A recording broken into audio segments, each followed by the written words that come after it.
الحمدللہ رب العالمین والصلاة والسلام علی رسولہ الکریم وعلی آلہ وصحبہ اجمعین رب اشرح لی صدری ویسر لی امری واحلل عقدۃ من لسانی یفقہوا قولی وقال عز وجل فی القرآن المجید اعوذ باللہ من الشیطان الرجیم بسم اللہ الرحمن الرحیم والعصر ان الانسان لفی خسر الا الذین آمنوا وعملوا الصالحات وتواصوا بالحق وتواصوا بالصبر اما بعد۔ تمام تعریفیں اس اللہ عز و جل کی لائق و زیبا ہے جو تمام جہانوں کا بنانے والا اور اسے پالنے والا ہے، اور درود و سلام اس کے آخری نبی محمد صلی اللہ علیہ وسلم پر۔ میں آپ سب کا استقبال اسلامی طرز سے کرتا ہوں۔ السلام علیکم ورحمۃ اللہ وبرکاتہ۔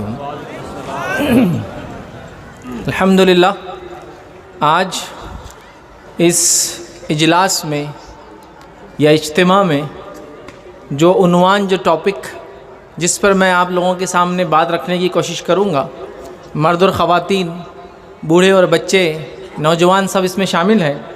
میں کوشش کروں گا کہ کچھ نصیحتی کلمات، ایسی باتیں جس سے انشاءاللہ عزیز آپ کو کچھ فائدہ ہو۔ عنوان اور ٹاپک جو آپ کو اچھا لگے آپ نام دے سکتے ہیں اس کو۔ میں اس کو عام زبان میں کہوں گا ایڈوکیٹ فیض سید کی نصیحت نوجوانوں کو، یا میری طرف سے کچھ نصیحتی کلمات اس علاقے کے لوگوں کو۔ سب سے پہلے تو میں مبارکباد دوں گا اس اجتماع کے، اس پروگرام کے آرگنائزرز کو کہ الحمدللہ اتنی اچھی مجلس انہوں نے سجائی، اور جیسے کہ مجھے بتایا گیا کہ خواتین کا پارٹیسپیشن، عورتیں جو ہے اس پروگرام میں یا ایسے اجتماعات میں زیادہ آتی ہے، تو میں کچھ باتیں ان کو خاص طور سے ذہن میں رکھتے ہوئے انشاءاللہ عزیز بات کروں گا۔ تو آئیے اپنے ٹاپک کی طرف بڑھتے ہیں، اور چند نصیحتی کلمات، چند باتیں جو میں نے اہم سمجھی دور حاضر میں، جس زمانے سے میں اور آپ گزر رہے ہیں، اس میں جو مجھے اور آپ کو کرنا چاہیے، جس کے بارے میں سوچنا چاہیے، جس کی فکر کرنا چاہیے، جس کے بارے میں سوچ وچار کرنا چاہیے، ایسی کچھ باتیں رکھنے کی انشاءاللہ کوشش کروں گا۔ تو آئیے سب سے پہلے آج جو بات میں آپ کے سامنے رکھنے کی کوشش کروں گا وہ ہوں گا، سب سے پہلے میں نصیحت کروں گا آپ لوگوں کو، یا تاکید کروں گا اس چیز کی، جو سب سے پہلا نقطہ میری اسپیچ کا ہوں گا، پوائنٹ ہوں گا، وہ ہے اے مسلمانوں، اے لوگوں، توحید کو اختیار کرو، توحید پر قائم رہو۔ اس چیز کی کوشش ہو کہ ہمارے بچوں کی تربیت توحید پر ہو۔ توحید کا کیا معنی ہوتا ہے؟ ایک اللہ کو ماننا، جیسے کہ اس کو ماننے کا حق ہے، یاد رکھیے۔ ورنہ بہت سارے لوگ انسانیت میں اللہ کو ایک مانتے ہیں، لیکن وہ اپنے طریقے سے ایک مانتے ہیں، ویسے نہیں مانتے جیسا رب نے ان کو بتایا اس کو ماننا ہے۔ اور ایسے ہی مسلمانوں میں ہوتا ہے، بہت سارے مسلمان بھی اللہ کو ایک مانتے ہیں، لیکن ویسے نہیں مانتے جیسے نبی اکرم صلی اللہ علیہ وسلم اور صحابہ نے بتایا ہم کو، یا ان سے ہم کو پتہ چلا کہ ایسا ماننا چاہیے۔ تو سب سے پہلا نقطہ، سب سے پہلا پوائنٹ جو میرا آج ہوں گا، مسلمانوں توحید پر آ جاؤ۔ اس لیے کہ جتنے بگاڑ دنیا میں آتے ہیں، جتنے بھی مصیبتیں ہم پر آج آ رہی ہیں، جتنے بھی پریشانیاں میں دعوے سے کہتا ہوں کل آئیں گی، وہ سب کی سب توحید کو چھوڑنے کی وجہ سے آئیں گی۔ وہ سب کی سب اللہ کو جیسا ایک ماننے کا حق ہے وہ نہ کرنے پر آئیں گی۔ اس بات کو سمجھنا بے حد ضروری اور سب سے اہم چیز ہے، اس لیے کہ آج کے زمانے میں یہ دیکھا جاتا ہے کہ اتنے ساری باتیں ہمارے سامنے میڈیا کے ذریعے مختلف ذرائع سے آتی ہیں، تو ہم لوگ جو ہے توحید میں کہیں نہ کہیں ہمارے کمزوری آ جاتی ہے۔ ایک آدمی جو یہ تو کہتا ہے کہ اللہ ایک ہے، لیکن کوئی مشکل آ جائے، پریشانی آ جائے، دکھ آ جائے، تکلیف آ جائے، دواخانے جانا پڑے، کوئی دنیا کے بزنس وغیرہ کامیابی نہ ملے، غریبی کی ڈر کی وجہ سے وہ فوراً توحید کو چھوڑ کر وہ سب کام کرنے لگتا ہے جو اس کے خلاف ہے۔ جیسا کسی نے کہہ دیا بزنس نہیں چل رہا ہے تو یہاں ماتھا ٹیک دو تو چلنے لگے گا، مسلمان لگا اس کے پیچھے پھر۔ تو سب سے اہم چیز یاد رکھو توحید ہے، ایک اللہ کو ماننا ہے، اور یاد رکھو اللہ رب العزت ہر کسی کی سنتا ہے۔ وہ ایک ہے اپنے رب ہونے میں، اس کے نام اور صفات میں، ٹھیک ہے، اس کی الوہیت کے اندر، اس سب میں وہ ایک ہے، یاد رکھو۔ اور وہ سب کی سنتا ہے، سب کی مشکلیں دور کرتا ہے، اولاد کا دینے والا ہے، زندگی کا دینے والا ہے، موت کا دینے والا ہے، رزق کا دینے والا ہے، مال و دولت کا، سب کچھ یاد رکھیے، جو دیا جاتا ہے اور جو لیا جاتا ہے۔ لیکن کتنی افسوس کی بات ہے ہم اس بات کو سمجھ نہیں پاتے ہیں۔ آئیے جب میں توحید کی بات کر رہا ہوں تو ایک چیز، ایک پوائنٹ پر اس میں زور ڈالتا ہوں۔ بہت سارے مسلمان ایسے ہوتے ہیں دعائیں کرتے اللہ رب العزت سے، اور یہ کہتے ہیں کہ اللہ سنتا نہیں ہے ہماری۔ سنا ہے آپ نے کبھی یہ بات؟ سبحان اللہ، اس بات کو یاد رکھو اس بات کو یاد رکھو، اللہ رب العزت ہی سنتا ہے، اس کے علاوہ کوئی سن نہیں سکتا۔ جو ہم سنتے ہیں وہ بھی اللہ سناتا ہے بول کے ہم سن سکتے ہیں، ورنہ اگر کان چھین لے تو وہ بھی نہیں سن سکیں گے ہم۔ تو اللہ تعالیٰ ہی سنتا ہے، اس بات کو یاد رکھو۔ بس بندے کو مانگنا آنا چاہیے، بندے کو رب کو راضی کرنا آنا چاہیے۔ ایک واقعہ سناتا ہوں۔ نبی اکرم صلی اللہ علیہ وسلم فرماتے ہیں، صحیح مسلم کی روایت ہے، واقعہ اس طرح سے کہ آپ صلی اللہ علیہ وسلم فرماتے ہیں کہ ایک مرتبہ سلیمان علیہ السلام، سلیمان علیہ السلام پتہ ہے نا کون تھے؟ داؤد علیہ السلام کے بیٹے ہیں، یہ اللہ کے نبی تھے۔ ان کی خاصیت کیا تھی؟ یہ جانوروں کی بھاشا سمجھتے تھے، باتیں سمجھتے تھے، اور ان کی جو ملکیت تھی، ان کی جو فوج تھی، اس میں سب قسم کے جانور، چرین پرند جس کو بولتے ہیں نا، مطلب جس کو بولتے ہیں پشو پکشی، سب ان کے اس میں تھے۔ ہواؤں کو یہ حکم دیتے تو ہوائیں ان کی بات مان لیتی، جنوں کو یہ حکم دیتے تو جن ان کے حکم سے کام کرتے۔ یہ وہ نبی تھے۔ تو بارش نہیں ہوئی، تو سلیمان علیہ السلام چلے بارش مانگنے اللہ تعالیٰ سے۔ ایک نبی اللہ کا ہے، بارش نہیں ہو رہی ہے، اور اللہ سے مانگنے وہ نکلا ہے۔ آپ سمجھ رہے کچھ اس میں کچھ بات سمجھ میں آ رہی کہ مانگنا اللہ سے ہے؟ لیکن خیر یہ اصل پوائنٹ نہیں تھا میرا، میں آگے آ رہا ہوں کہ اللہ سے مانگنے کا جیسا حق ہے، مانگو وہ دینے والا ہے۔ لوگ کہتے ہیں اللہ دعائیں نہیں سنتا ہے، تو وہ نکلے جب بارش کے لیے نماز استسقاء بولتے ہیں اس کو، بارش کی دعا، وہ نکلے اور جانے لگے۔ تو راستے میں اپنے فوج سے کہا، لوگوں سے کہا کہ چلو واپس جانا ہے، اب ہم کو دعا نہیں کرنی ہے۔ تو لوگوں نے کہا اللہ کے نبی سلیمان، بارش کے لیے ہم دعا مانگنے نکلے تھے اور آپ کہہ رہے ہیں کہ اب دعا مانگنے کی ضرورت نہیں، واپس جانا ہے۔ انہوں نے کہا واپس جانا ہے، اس لیے کہ جب ہم راستے سے گزر رہے تھے تو ایک چونٹی جو الٹا پیٹ کے بل لیٹی تھی، اس نے اپنے پیر آسمان کی طرف کیے، اللہ رب العزت اس نے بارش کی دعا کی، اللہ نے اس کی دعا سن لی ہے، لہٰذا ہم کو دعا کی ضرورت نہیں، واپس جانا ہے۔ تو اللہ تعالیٰ تو جانوروں کی بھی سنتا ہے، اس نے اس چونٹی کی دعا سنی۔ تو سوچو مسلمانوں، اگر تم یہ کہو گے اللہ ہماری نہیں سنتا تو پھر کس کی سنتا ہے اللہ تعالیٰ؟ بس مانگنا تو آئے، پکارنا تو آئے، جیسا حق ہے وہ کام تو کرو، پھر رب العزت دیکھو کیسی سنتا ہے۔ سمجھ رہے ہو اس بات کو؟ یہ بڑی اہم بات ہے۔ تو سب سے پہلی چیز جس کو بولتے ہیں نا گرہ باندھ لینا، گیٹ باندھ لینا بولتے ہیں نا، عورتیں ان کے دوپٹے پلو کو کرتی ہیں نا کوئی چیز یاد رکھنے کے لیے۔ پہلے زمانے میں موبائل نہیں تھے نا، تو وہ ریمائنڈر نہیں ڈال سکتے تھے، تو کیا کرتی تھی عورتیں؟ گاٹیں باندھ دیتی تھی۔ تو گرہ باندھ لو، مطلب یاد رکھ لو اس بات کو کہ اللہ ایک ہے۔ اللہ کو ایک مانو گے دنیا میں کامیاب رہوں گے، اللہ کو ایک مانو گے قبر کی برزخ کی زندگی میں کامیاب رہوں گے، اللہ کو ایک مانو گے آخرت کی زندگی میں کامیاب رہوں گے، اس کا کوئی شریک نہیں ہے۔ دوسری چیز جو سوال لوگ کرتے ہیں اللہ سنتا نہیں، ایک واقعہ تو سنا دیا اللہ سب کی سنتا ہے، اسی میں ایک چیز اور ایڈ کرتا ہوں۔ اللہ تعالیٰ جامع ترمذی کی روایت ہے سب کی سنتا ہے، لیکن 3 طریقوں سے سنتا ہے۔ ہم چاہتے ہیں میں نے مانگا مجھے بھی مل جانا چاہیے، لیکن اللہ سنتا ہے، لیکن 3 طریقوں سے سنتا ہے۔ پہلا، جو تم نے مانگا وہ تم کو عطا کر دیا جاتا ہے۔ تم نے دعا کی اللہ مجھے بزنس تجارت اچھا کر دے، ہو گیا۔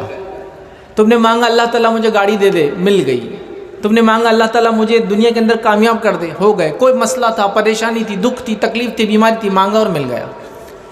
تو ایک تو اللہ تعالیٰ جیسے ہی بندہ جو مانگتا ہے وہ دے دیتا ہے۔ دوسرا کیا کرتا ہے؟ جب بندہ جو مانگتا ہے اگر وہ نہیں دیتا ہے تو اس کے بدلے اتنی مصیبت کو دنیا کی اس کے ٹال دیتا ہے جو اس کے پاس آنے والی تھی۔ سمجھے بات؟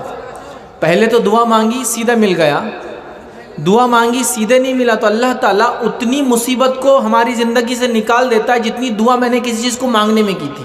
اور تیسرا، اللہ کے رسول صلی اللہ علیہ وسلم فرماتے ہیں اگر اس کو مصیبت بھی کوئی نہیں ٹالتا اللہ تعالیٰ تو آخرت میں اس کا بدلہ دیں گا، اور بندہ جب آخرت میں جا کے دیکھیں گا اس کے نام اعمال رجسٹر، تو کہیں گا اللہ میں نے یہ کام تو کیا ہی نہیں تھا لیکن لکھا ہوا ہے۔ تو اللہ تعالیٰ فرمائیں گا یہ وہ تیری دعائیں تھی جو تم اس سے مانگتا تھا، میں نے قبول نہیں کی، آج اس کا بدلہ تجھے دے رہا ہوں۔ بندہ کہیں گا اس بات کو سن کے اللہ کاش تو دنیا میری ایک بھی دعا نہ سنتا، اس لیے کہ جو بدلہ اس کو آخرت میں ملے گا اتنا بڑا ہوگا کہ وہ کہیں گا اللہ کاش تو دنیا میری ایک بھی دعا نہ سنتا۔ سمجھ رہے بات کو؟ تو لہٰذا بہت سارے لوگ توحید کے خلاف کام کرتے ہیں، کیوں کرتے ہیں؟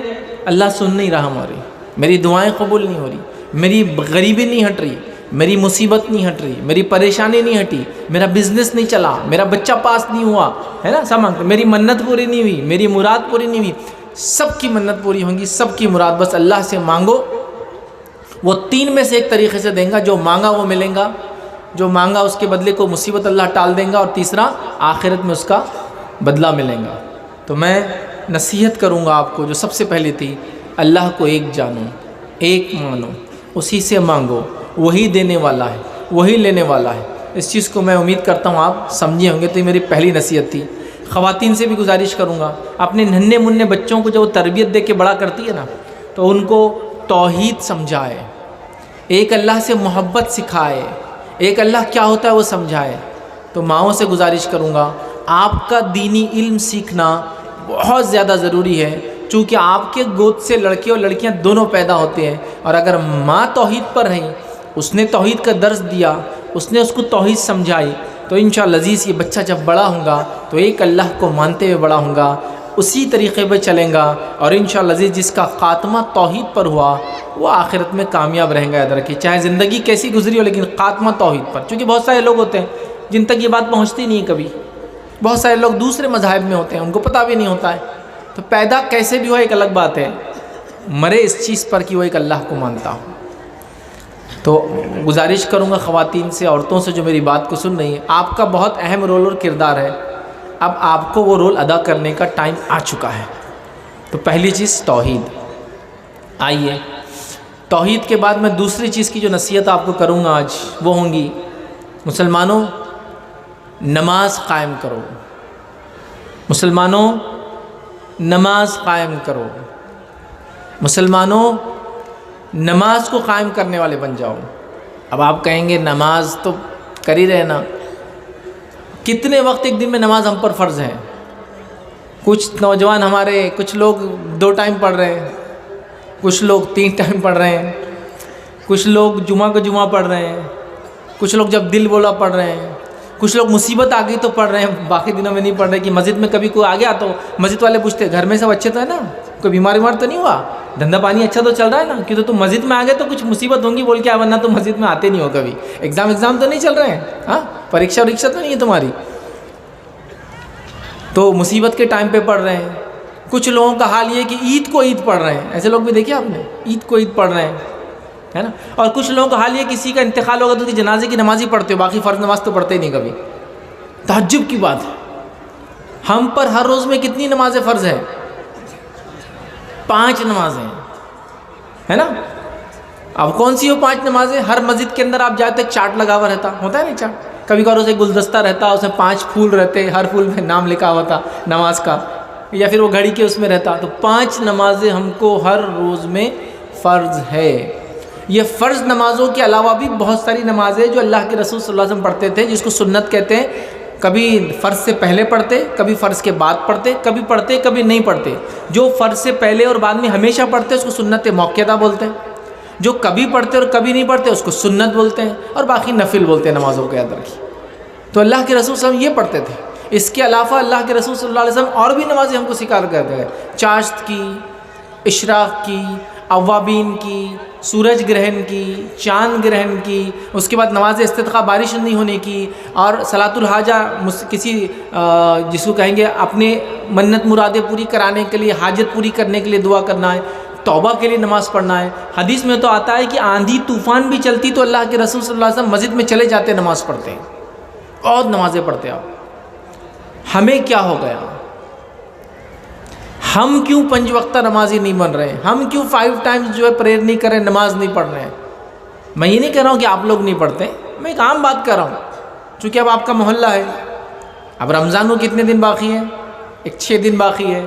اب آپ کے محلے میں جتنے مسجد ہیں، مجھے معلوم کوئی پڑھنے والی نہیں رمضان میں، تو پتہ چلا اتنے لوگ تو ہے کہ نماز ہر بار مسجد فل ہونا چاہیے، لیکن رمضان کے بعد اور رمضان سے پہلے کیا ہوتا ہے آپ سب کو معلوم ہے، مسجد میں کوئی آتا ہی نہیں ہے۔ 1 صف 2 صف 3 صف بھرتی ہے، جمعے کے دن پوری مسجد بھرتی ہے، رمضان میں پورے رمضان مسجد بھری ہے، مطلب آبادی تو بہت ہے، پاپولیشن تو بہت ہے، نماز کتنے لوگ پڑھ رہے ہیں؟ مجھے بتاؤ ایک بات، اگر تمہارا پڑوسی تم پر کوئی چیز تم کو دے کر احسان کرے تو کیا احسان مانتے ہو نہیں مانتے ہو؟ تمہارا چچا تمہارا رشتہ دار کوئی تم کو پیسہ وغیرہ دے، مصیبت میں مدد کرے، بیمار ہو تو کچھ دے، تو تم اس کا احسان مانتے ہو نہیں مانتے ہو؟ مانتے ہو نا؟ تو میرا سوال ہے، میرا پرشن ہے آپ سے، میرا سوال ہے کہ اللہ تعالیٰ جو صبح سے شام تک احسان پر احسان کرتے چلا جا رہا ہے، اتنی نعمتوں پر نعمتیں دیتے چلا جا رہا ہے، تو پھر میں اور آپ نماز کیوں نہیں پڑھتے؟ پھر یہ ہمارے فائدے کے لیے ہے، اللہ کا حکم ہے لیکن فائدہ ہمارا ہی ہے اس کے اندر، کیوں نہیں کرتے ہیں پھر ہم؟ جب پڑوسی کے احسان کی وجہ سے اس کی عزت کرتے، اس کا احترام کرتے، اس کے بارے میں بولتے لوگوں کو، تو پھر اللہ تعالیٰ نے اتنے احسانات کی کیوں نماز میں نہیں کھڑے ہوتے اس کے سامنے؟ تو نماز قائم کرو، ہر روز میں 5 وقت نماز پڑھنا ہے۔ اگر نماز نہیں پڑھتے ہو یا نہیں پڑھ رہے ہو 5 وقت، تو یاد رکھو دوسرے کوئی اعمال قبول نہیں ہونے والے، پھر کوئی عمل قبول نہیں ہونے والا۔ حدیث کے الفاظ ہے، جو فجر کی نماز پڑھتا ہے وہ اللہ کی امان میں آ جاتا ہے۔ امان سمجھتے آپ؟ اس کے پروٹیکشن میں آ جاتا ہے، اس کی حفاظت میں آ جاتا ہے، اس کے انڈر میں آ جاتا ہے، اس کی سیکیورٹی میں آ جاتا ہے فجر کی جو پڑھتا ہے۔ اب فجر جو نہیں پڑھتا ہے تو وہ امان سے نکل کے اللہ تعالیٰ کی، اب وہ شیطان کی طرف چلے جائے یا کہاں جاتا ہے وہ جائے۔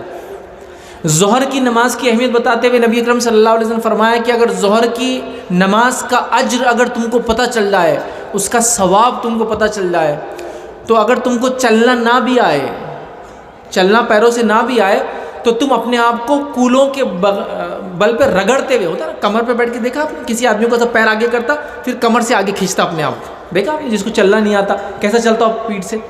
تو تم کو اگر پتہ چل جائے کہ ظہر کی نماز کا اجر کیا ہے، تو تم اپنے کولوں کے مطلب بیک سائڈ کا جو حصہ اس کو گھستے ہوئے رگڑتے ہوئے مسجد کی طرف آؤں گے، اتنا اجر ہے اس کا۔ عصر کی نماز کے بارے میں فرمایا اگر تم کو یہ بتا دیا جائے کہ عصر کی نماز چھوڑنے کا گناہ کیا ہے، عصر کی نماز چھوڑنے سے آخرت میں کیا عذاب ملنے والا ہے، تو اس کا ایک نماز چھوڑنے کا اتنا صدمہ ملے گا انسان کو عصر کی روز قیامت، جب اس کو پتا اتنا صدمہ ہوگا جیسے اس کے پورے رشتہ دار مر گئے اور پورا مال و دولت لٹ گیا۔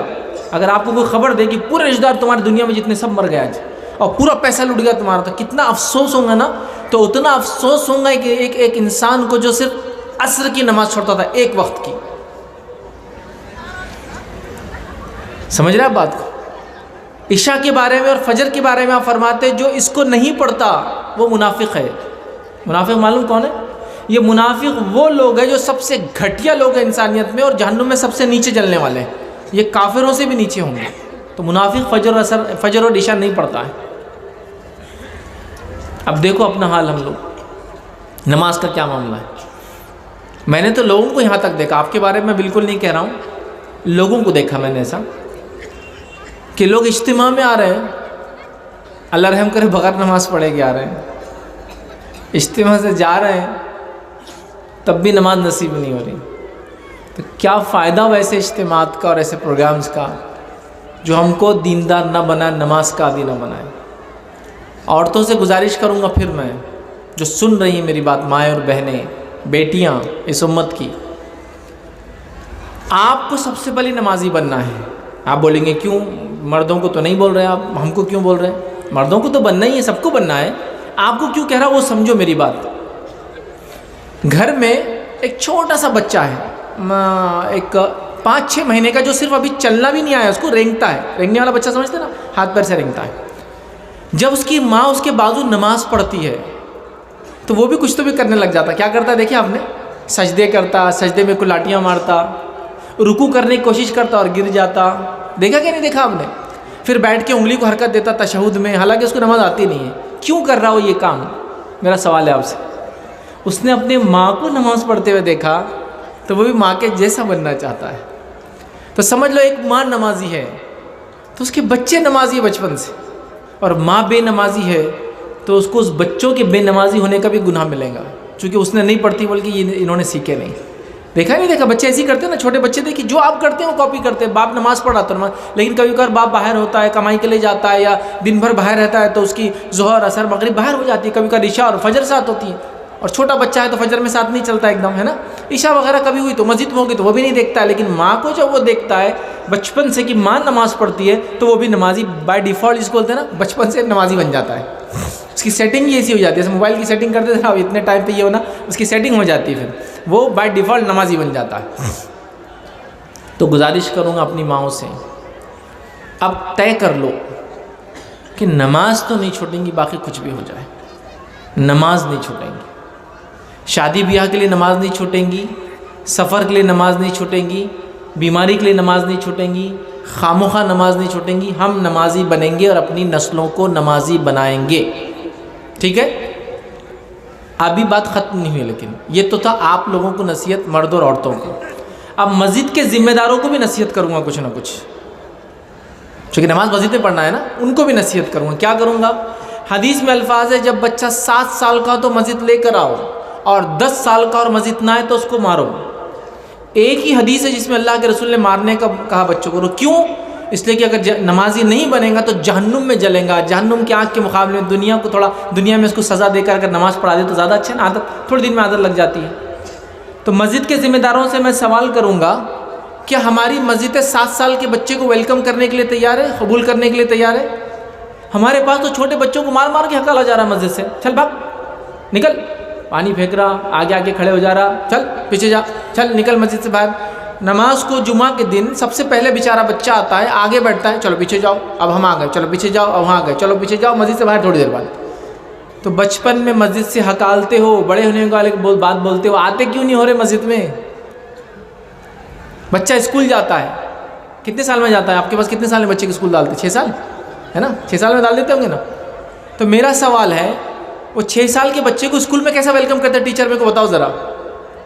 جب آپ کا بچہ فرسٹ ڈے اسکول جاتا ہے، کچھ اسکول جو اچھے بڑے اسکول ہوتے ہیں کیا کرتے ہیں معلوم آپ کو؟ روز گفٹ میں دے رہے ہیں، چاکلیٹس دے رہے ہیں، ٹیچر یہ بول رہا ہے کہ ہاتھ ملاؤں گے، گلے لگوں گے، کیا کرو گے بولو آگے؟ تو بچہ بولتا ہے ٹیچر ہاتھ ملاؤں گا، ہاتھ ملائیے، آئیے بیٹا، آؤ بیٹا، ویلکم ہو رہا ہے۔ ہمارے پاس کیا ہو رہا ہے؟ بچہ جیسی مسجد کے اندر آتا تو اس پہ لوگوں کی ایسی خطرناک کیمرے والی نظر رہتی ہے کہ بیچارہ باپ کے پیچھے چھپتا لنگی کے اندر، ادھر ادھر ادھر ادھر۔ کیوں؟ تو کوئی تو بھی ایک آدمی اس کو اب ڈانٹنے والا ہے، اس کو پتا ہے، کوئی تو بھی ایک ڈانٹے گا اس کو، ہے نا؟ اچھا باپ کے ساتھ ہے تو شاید نہیں ڈانٹیں گا وہ، لیکن اگر اکیلے آ جائے کسی دن اور آ کے وضو کر رہا ہے، خاموشی سے آیا، چپل بازو رکھا، وضو کر رہا ہے،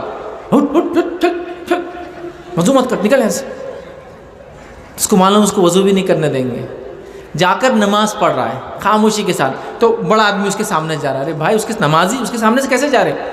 بچہ تو ہے، یاد رکھو ہو سکتا ہے میری اور آپ کی نماز قبول نہ ہو رہی ہوں گی، لیکن وہ بہت دل سے پڑھ رہا ہے، اللہ کو یاد کر رہا ہے، اس کو کسی کو بتانا نہیں کچھ بھی، وہ خالص اللہ کے لیے آیا مسجد کے اندر، تم بولو اس کی نماز قبول نہیں ہوتی ہوں؟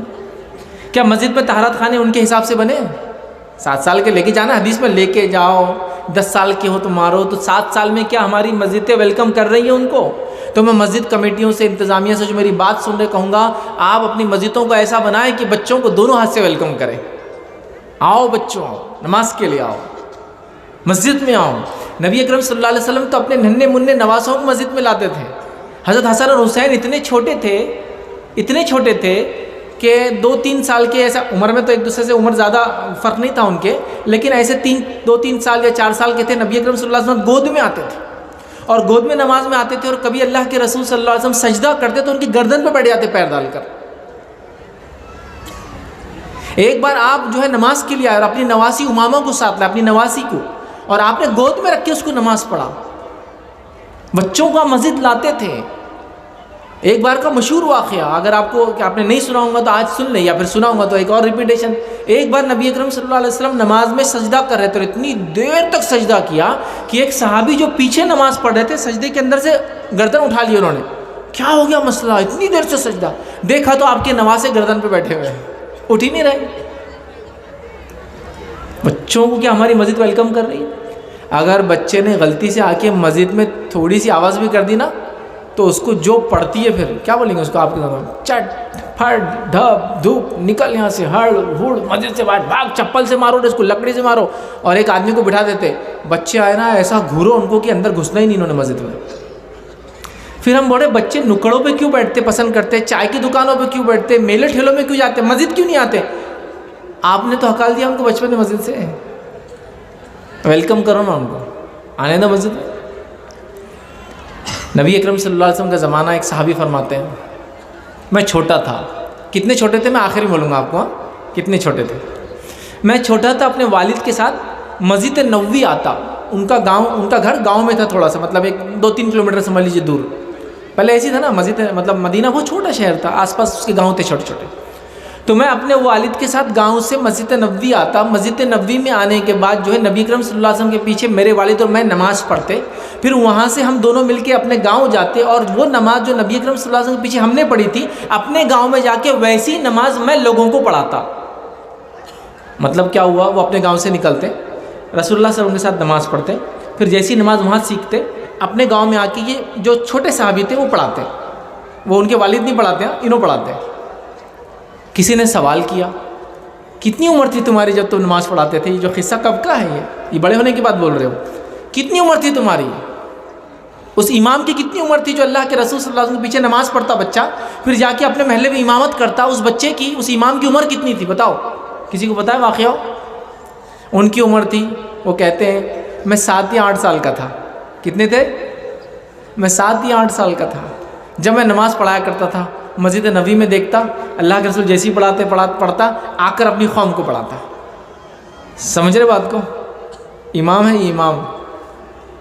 بچوں کو بڑا کرو، جلدی احترام کرو ان کا، بلاؤ ان کو مسجد میں، ویلکم کرو ان کو، استقبال کرو ان کا مسجد میں، تاکہ ان کو احساس ہو کہ وہ بڑے ہو رہے ہیں، ان کو کچھ کرنا ہے سماج میں جا کر. یہ نہیں کہ بچہ ہے بول کے 12-15 سال 20 سال کا ہو کر بچہ ہی ہے وہ آپ کے.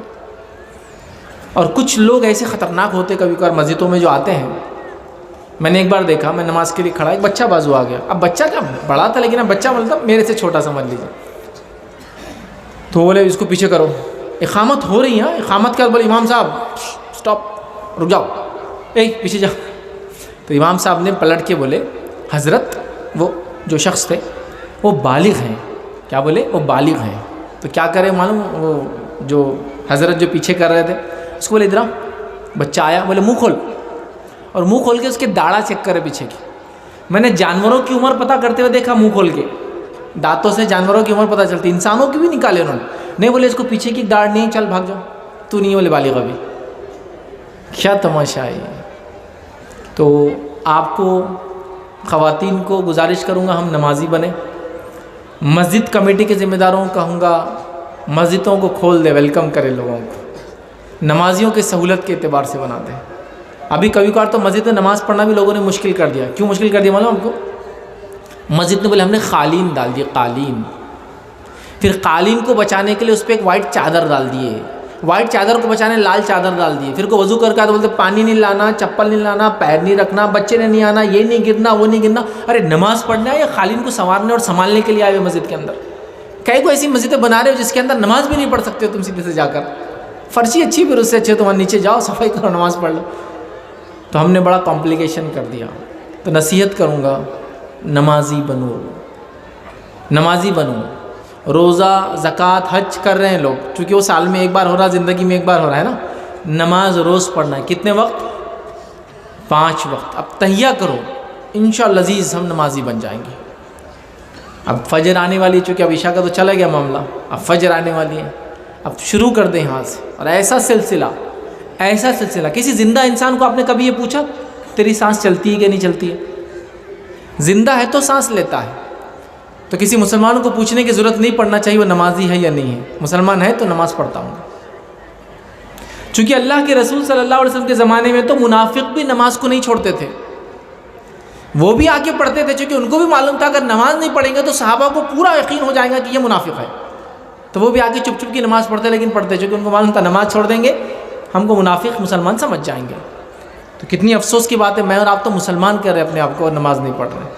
تو انشاءاللہ عزیز اب طے کر لیں، نمازی بن جائیں گے انشاءاللہ. اپنے آپ سے وعدہ کیجئے، اپنے رب سے وعدہ کیجئے، ارادہ کیجئے، پکا ارادہ کیجئے. عورتیں بھی، مرد بھی، بچے بھی، ہم نمازی بنیں گے. اپنے آپ کو نمازی بنائیں گے، اپنے بچوں کو نمازی بنائیں گے، اپنے پڑوسیوں کو نمازی بنائیں گے، اپنے آنے والی نسلوں کو نمازی بنائیں گے. کریں گے نا انشاءاللہ. آئیے آگے بڑھتے ہیں. تیسری نصیحت آپ کو کروں گا وہ یہ ہے، قرآن سے پکا اور سچا رشتہ بناؤ. قرآن سے پکا اور سچا رشتہ بناؤ. آپ بولیں گے قرآن سے تو رشتہ سب کا ہے نا، پکا بھی ہے سچا بھی ہے. یہ خالی بولنے والا پکا سچا نہیں. جیسا میں ایک ایگزامپل، ادھارن دیتا ہوں آپ کو، مثال دیتا ہوں. اگر کسی سے یہ پوچھ لیا جائے قرآن کیا ہے، چلو بتاؤ، کیا بولیں گے آپ؟ قرآن اللہ کا کلام ہے، بڑی کتاب ہے، سب سے بڑی کتاب ہے، نازل ہوئی بھی کتاب ہے، معجزہ ہے، اور ساری کتابوں کی امام ہے، نبی اکرم صلی اللہ علیہ وسلم نازل ہوا، اس پر ایمان لانے والا یقیناً جنت میں جائیں گا، اس کو چھوڑنے والا جو ہے وہ جہنم میں جانے والا ہے، یہی حق ہے، اس میں سب سچ ہے، اس میں دنیا کی باتیں ہیں، اس میں آخرت کے نجات کا ذریعہ ہے، اس میں دنیا گزارنے کا طریقہ ہے، اس میں سائنس کی باتیں ہیں، اس میں یہ ہے، اس میں وہ ہے، اس میں شفا ہے، اس میں بیماری کا علاج ہے، اور اس کا یہ ہے، اور اتنا مطلب اس سے جن شیاطین مطلب برائی دور بھاگتی ہے، اچھائی کو لانے والا ہے، برکتوں کو لانے والا ہے، خیر کو لانے والا ہے، یہ کرنے والا ہے، وہ کرنے والا، مطلب میں بول بھی نہیں سکتا کیا کیا ہے قرآن، ہے نا؟ تو پہلا سوال قرآن کیا ہے، تو جواب اتنا لمبا کہ آدمی بول رہا بھائی کیا بات ہے، ماشاءاللہ کیا جواب ہے۔ اب دوسرا سوال، قرآن میں کیا ہے؟ اب جیسی قرآن میں کیا بولے تو یہ آدمی جو اتنے جوابات دے رہا تھا نا، اس کا منہ پھر جاتا، آپ دے دیجیے ذرا جواب، آپ دے دو کیا ہے، میں تو میرے کو تو نہیں معلوم کیا ہے، میں مولوی تھوڑی ہوں جو میرے کو معلوم ہے، آپ بڑی کتابیں معلوم ہے، برکت والی کتاب یہ معلوم ہے، نجات والی کتابیں یہ معلوم ہے، دنیا اور آخرت میں کامیابی کتاب معلوم ہے، اس میں کیا ہے وہ مجھے اتنا نہیں معلوم زیادہ تھوڑا۔ تو سچا اور پکا رشتہ یہ تو نہیں ہو سکتا کہ آپ بولے میرا سچا اور پکا رشتہ ہے لیکن بیوی کا نام ہی نہیں معلوم آپ کو کیا ہے، بیوی کیا، اس کے صفات نہیں معلوم، اس کی عادتیں نہیں معلوم، اس کے اطوار نہیں معلوم، اس کی پیدائش نہیں معلوم، اس کی اچھائیاں، اس کی برائیاں، اس کی پسند، اس کی ناپسند ہو ہی نہیں سکتا۔ قرآن میں کیا ہے؟ جب میں کالج میں تھا، اللہ رحم کرے، جب میں دین سے اتنا جڑا ہوا نہیں تھا، تو ایک مرتبہ ایسا ہوا کہ ہم بیٹھے تھے 25-30 نوجوان، ایک آدمی آیا اور اس نے ایک سوال کیا۔ کیا سوال کیا معلوم آپ کو؟ کیا قرآن میں کوئی نور علیہ السلام ہے کہ نور علیہ السلام؟ اب ہم 25-30 نوجوان مسلمان سب ایک دوسرے کی طرف دیکھ رہے، بھائی کوئی ہے کہ نور نور؟ سب لوگوں نے مل کے یہ طے کیا کہ بھائی نور ہے یا نہیں ہم کو نہیں معلوم، اللہ رحم کرے ہم پر، لیکن اتنا معلوم کہ نوح بول کر ایک ہے، نوح، لیکن نور کا نہیں معلوم، ہاں بھی نہیں بول سکتے اور نہ بھی نہیں بول سکتے۔ آپ کو معلوم قرآن میں کتنے انبیاء کے نام ہیں؟ کتنے انبیاء کا نام معلوم آپ کو؟ صرف 25، صرف 25 انبیاء کے نام ہیں، اور ہم کو اس میں سے یہ نہیں معلوم تھا کہ نور ہے یا نہیں ہے۔ نوح کے بارے میں پتا تھا تو بول دیا علیہ السلام۔ کتنی افسوس کی بات ہے، اگر اللہ موت دیتا جب تو کیا ہوتا تھا کہ قرآن کے بارے میں اتنا بھی نہیں معلوم۔ 25 انبیاء صرف۔ آپ میں سے کتنے لوگ ہیں نا، کتنے لوگ ایسے بیٹھے ہیں یہاں، ان کو پورے انڈین ٹیم نے کون سے سال میں کتنے لوگوں کے ساتھ میچ کھیلا تھا پورے پلیئرز کے نام یاد ہوں گے۔ 2002 میں یہ ہوا تھا، وہ ورلڈ کپ 2006 کا ورلڈ کپ میں یہ ہوتا، 2006 کا 10 کے ورلڈ کپ میں ہوتا، 14 کے ورلڈ کپ میں یہ ہو گیا تھا، اس کا 18 کے ورلڈ کپ میں فلاں ہو گیا تھا، پھر کرونا آ گیا تھا، اس میں کھیلنے والے 11 پلیئر یہ تھے، ایکسٹرا 3 پلیئر سیٹنگ میں یہ تھے، اس کو بلا لیے تھے، آخر میں اس نے آ گیا تھا ٹیم میں، فلاں کا یہ ہو گیا تھا، وہ ہو گیا تھا۔ یہ تو ہو گیا فٹ بال کا پورا بتا دیں، یہ ٹیم تھی، فلاں ٹیم ہے، یہ فلاں ٹیم ہے، یہ کنٹری کی وہ ٹیم ہے، وہ کنٹری کی، اس میں اتنے پلیئر ہے، اس میں اتنے، یہ پلیئر یہ کنٹری کا وہاں کھیل رہا، وہ کلب کا یہاں کھیل رہا، فلاں، یہ بھی پورے نام یاد ہے ماشاء اللہ۔ تو سووں میں نام یاد ہے آپ کو لوگوں کے۔ اس کے علاوہ آپ کے پولیٹیکلی دیکھ لے تو یہاں وہ ودھایک ہے، وہاں وہ ودھایک ہے، وہاں وہ MP ہے، یہ MLA، یہاں یہ کارپوریٹر ہے، وہاں کاؤنسلر ہے، وہاں فلاں آدمی یہ ہے، وہاں کا میئر یہ ہے، وہاں کا یہ، آپ کو ایسے سب وہ نام وہ بھی ماشاء اللہ یاد ہے۔ آپ کو اپنے پڑوس کے نام ہے نا، عظیم بھائی، عبداللہ بھائی، اسلام ال اور عزا ال، اور یہ آپ کے ال بہت لگاتے ہیں نا، سارے آپ کو ادھر ادھر کے سب آپ کو پتہ ہے کون ہے۔ لیکن 25 انبیاء کے نام اللہ کی کتاب میں جو میرے اور آپ کے اصل ہیرو ہے، آئیڈیل ہے، ہم کو نہیں پتا۔ کیا بولوں میں آپ کو؟ کتنے سورہ قرآن میں نہیں پتا۔ یہ بہت بنیادی باتیں بول رہا ہوں، کوئی بہت مشکل چیزیں نہیں بول رہا ہوں آپ کو۔ سب سے بڑی آیت کون سی ہے، سب سے بڑی سورت کون سی ہے؟ سورہ حالت تو یہ اگر کوئی بول دے، قرآن کھول کے ذرا نکالو بولا 10ویں نمبر کا سورہ کہاں ہے، تو وہ اٹھائیں گا، پہلا پیج پلٹائیں گا، تو پہلا پیج پلٹنے کے بعد اس کو لگیں گا ارے پہلے پیج پہ پہلا سورہ ختم ہو گیا پورا ماشاء اللہ، تو دوسرے پیج پہ دوسرا، تیسرے پیج پہ تیسرا، چوتھے پیج پہ اب پلٹاتے جا رہا، دوسرا ختم ہی نہیں ہو رہا، پلٹاتے جا رہا، پلٹاتے۔ اب سورہ بقرہ کتنا لمبا ہے، جو پڑھتے ہیں ان کو معلوم ہے۔ آپ لوگوں میں سے وہ لوگ جو حساب کتاب کرتے ہیں، کھاتا رکھتے کسی کے کرانے کی دکان کا، جب وہ آتا کسٹمر آپ کے پاس تو ویسے کرتے کہ ایک پیج پلٹاتے، کیسا یاد رہتا، آدھی بک پلٹاؤ تو اس کا کھل جاتا، پاؤ بک پلٹاؤ تو اس کا کھل جاتا، قرآن کے بارے میں نہیں پتا ہو کہ کہاں آدھا ختم ہوتا، کہاں پاؤں ختم ہوتا، کون سی صورت کہاں سے چالو ہوتی. سورہ کہف پڑھتے ہو گے نا جمعہ کے دن، ہے نا؟ سورہ کہف جو ہے وہ آدھا قرآن اس کے بیچ میں ختم ہوتا آ کر. اگر آپ پڑھتے ہوں گے تو وہاں ایک لفظ آتا وَلْيَتَلَطَّفْ، اتنا بڑا لکھا ہوا آتا تھوڑا سا، وہ ایگزیکٹلی وہ حرف پہ آدھا قرآن ختم ہوتا، اس کے بعد آدھا ہے، اس سے پہلے آدھا ہے. سورہ کہف سمجھ رہے ہو؟ 18 نمبر کا سورہ ہے، اس میں آدھا قرآن ختم ہو جاتا. قرآن میں 114 صورتیں ہیں، باقی اس کے بعد ہیں. تو قرآن سے سچا اور پکا رشتہ جوڑنا ہے. کیا فائدہ ہوتا ہے اس کا معلوم آپ کو؟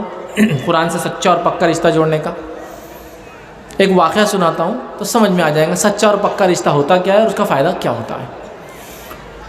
نبی اکرم صلی اللہ علیہ وسلم کا زمانہ ختم ہوا، امیر معاویہ رضی اللہ عنہ خلیفہ مسلمانوں کے، اور اعلان جنگ ہوا کہ قسطنطنیہ پہ چڑھائی ہونے والی، کانسٹینٹنیپول چڑھائی ہونے والی. لوگوں نے نام لکھانا شروع کر دیا، اور وہیں ابو ایوب انصاری رضی اللہ عنہ بھی آئے اور کہا میرا نام بھی لکھیے. عمر ہو گئی 80 سال سے زیادہ. لوگوں نے کہا بیمار بھی ہے، عمر 80 سال سے زیادہ ہے، کیوں چلیں اس میں، کیوں چلنا چاہتے ہیں؟ تو کہا نہیں، بشارت حدیث کے اندر کی جو قسطنطنیہ کے سے جنگ کرے گا وہ لشکر مغفور ہوگا، اللہ مغفرت میں کو چلنا ہے. چلے گئے. جنگ تو نہیں ہوئی، محاصرہ ہوا. محاصرہ سمجھتے؟ گھراؤ ہو گیا. مسلمان فوجوں نے اس کو گھیر لیا، کئی مہینوں تک گھیرا، کوئی جنگ نہیں ہوئی، وہ باہر نکلے نہیں، مسلمان اندر جا نہیں سکے اور معاملہ ختم ہو گیا. اسی دوران ابو ایوب انصاری رضی اللہ عنہ کا انتقال ہو گیا اور ان کو وہیں قلعے کے باہر دفنا دیا گیا. مسلمان فوجیں چلی گئی. اب جو وہاں کا حاکم تھا، بزنطینی حکومت کا جو لیڈر تھا، جس کو جو ہے ایسٹرن رومن امپائر کہتے تھے، ٹھیک ہے، تو اس نے کیا خط لکھا امیر معاویہ رضی اللہ عنہ کو. کیا لکھا خط میں سنیے. وہ خط لکھتا اور کہتا ہے کہ اب تم لوگ تو اپنے نبی کے ساتھی کو چھوڑ کر چلے گئے یہاں سے، صحابی کو، اب میں کیا کروں گا، ان کی قبر کو کھودوں گا اور ان کے جسم کو نکال کے اس کے ساتھ بدسلوکی کروں گا، برا عمل کروں گا، تاکہ تم لوگوں کو پتہ چلے تم ہمارے خلاف لڑنے آئے تھے نا، تو ہم یہ سلوک کریں گے. کیا لکھا ان کے بارے میں؟ ایسا لکھا اس نے. امیر معاویہ رضی اللہ عنہ نے اس کو جواب دیا خط کا اور کہا کہ اگر تم نے ہمارے نبی کے ساتھی کے ساتھ یہ سلوک کیا کہ ان کو قبر سے نکال کے ان کے جسم کو کچھ بھی کیا، تو جتنی قبریں میری حکومت میں عیسائیوں کی ہے اور جتنے گرجا ہے سارے گرجا دھاڑ دوں گا اور ساری قبروں کو اکھاڑ کر پھینک دوں گا. تو اس جو حاکم تھا اس نے جواب لکھ کر بھیجا. یہ اس کے الفاظ ہیں، میرے الفاظ نہیں ہیں، کفری الفاظ ہیں، لیکن میں صرف دہرا رہا ہوں آپ کو بتانے کے لیے. تو اس نے جواب میں لکھ کر بھیجا، قسم ہے کنواری مریم کی، چونکہ مریم علیہ السلام کو مانتے ہیں نا، قسم ہے کنواری مریم کی، میں تو تمہاری خالی دینی حمیت کو جانچ رہا تھا، مطلب خالی ٹیسٹ کر رہا تھا تم کتنی محبت کرتے تم اپنے نبی کے ساتھی سے. تو اس میں کیا پتہ چل رہا ہے معلوم اس واقعے میں؟ جو قرآن کو ماننے والے تھے، قرآن کو سچے پکے ڈھنگ سے ماننے والے تھے، جنہوں نے قرآن کو اپنے زندگی میں لاگو کر لیا، ان کے زندگی میں ان کے جان اور مال کے ساتھ کھلواڑ کرنا تو دور، ان کے انتقال کے بعد ان کے جسم کو بھی کوئی ہاتھ لگانے کی ہمت نہیں کرتا تھا. آج بتاؤ مسلمانوں، تمہارا مال، تمہاری جان، تمہاری عزت، تمہاری آبرو دھجیاں اڑا رہے لوگ، دھجیاں اڑا رہے ہیں. کیوں نہیں عزت ہے تمہاری اور ہماری آج؟ اس لیے کہ ہم نے قرآن کو ویسا نہیں تھاما. جنہوں نے تھاما تھا دنیا میں بھی عزت دیے گئے، انتقال کے بعد بھی عزت کی گئی، آج تک عزت کی جا رہی ہے. ہم نے قرآن کو نہیں تھاما جیسا حق تھا. طے کر لو کہ قرآن کو سچے پکے ڈھنگ سے مانیں گے، سچا پکا. سب سے پہلا کام کیا کریں گے معلوم آپ؟ یہ ماننے کے بعد کہ اب سچا پکا میں عمل کروں گا، پڑھنا سیکھ لیں گے اس کو. میں نہیں بول رہا ہوں آپ کو نہیں آتا، سبحان اللہ، میں ایسا بدگمانی نہیں کر رہا ہوں، برا نہیں سوچ رہا ہوں. نہیں آتا ہوں گا تو سیکھ لیں گے، میں بولنا یہ چاہ رہا ہوں. سب سے پہلے پڑھنا سیکھ لیں گے انشاءاللہ. ماؤں سے گزارش کروں گا جو میری بات کو سن رہی، بہنوں سے گزارش کروں گا، جو بچیاں جن کی شادی نہیں، جو بڑی ہو رہی، ان سے گزارش کروں گا تم پہلے سیکھو، تاکہ جب بچہ تمہارا دنیا میں آئے شادی کے بعد، سب سے پہلے تم ہی سکھا دو اس کو قرآن پڑھنا. ماں کی گود سے سیکھے اللہ کا کلام، کہ ماں سکھائے اس کو الف با تا سا. کیا بات رہیں گی پھر جب ماں ہی سکھا دیں گھر کے اندر، تو ہے نا. تو مائیں خاص دھیان دیں. ہم سب بھی اب کیا کریں، اگر پڑھنا نہیں آتا ہے تو سیکھ لیں. شرم ہے کوئی سیکھنے میں؟ نہیں. قرآن پڑھنا سیکھنے میں کوئی شرم نہیں ہے، عمر کی کوئی قید نہیں ہے، کوئی بھی ایج. اگر آپ 50 سال کے 100 سال کی بھی، میں ایسا غلط وہ نہیں سوچ رہا ہوں کہ 100 سال کے آدمی قرآن نہیں آتا، لیکن کسی وجہ سے زندگی نے موقع نہیں دیا، حالات نہیں بنے، پڑھنا نہیں آیا، سکھانے والے نہیں تھے، زبان نہیں پلٹتی تھی، عمر نے ساتھ مطلب حالات نے ساتھ نہیں دیے، مولوی صاحب نہیں تھے محلے میں، جو بھی چل ہو گیا جو ہو گیا. اب پکڑ لو کو مولوی صاحب کو جا کے شروع ہو جاؤ الف با تا سے. کوئی شرم کی بات نہیں. شرم کی بات تو کیا ہوگی معلوم؟ ہم مر جائیں، خبر میں پہنچ جائیں، فرشتے سوال کریں، ہم کو جواب نہیں آئے. اب آپ بولیں گے قرآن سے اس کا کیا تعلق، فرشتے سوال کرنے آئیں گے؟ ابو داؤد کی حدیث ہے، اس میں الفاظ ہیں، جب مردہ اندر خبر میں ڈال دیا جاتا ہے تو اس کو اٹھا کے بٹھایا جاتا ہے اور فرشتے سوال کرتے ہیں. جب صحیح جواب دے دیتا ہے تو فرشتے پوچھتے ہیں کیسے آئے جواب، کہاں سے سیکھا یہ جواب، جو سوال ہم نے کیا اس کے جواب تجھے کیسے آئے؟ تو کیا بولتا ہے معلوم ہو شخص خبر والا؟ میں نے قرآن پڑھا تھا، اس پر ایمان لایا تھا اور اس کی تصدیق کی تھی میں نے کہ سچ ہے، اور وہاں سے مجھے جواب ملے. تو قرآن نہیں سیکھیں گے دنیا میں بھی پھٹکے، قرآن نہیں سیکھیں گے خبر میں بھی پھٹکے، چونکہ سوالات کے جواب قرآن میں ہیں. اور دوسرا آدمی سے سوال پوچھے جائیں گے، وہ جواب نہیں دے پائیں گا.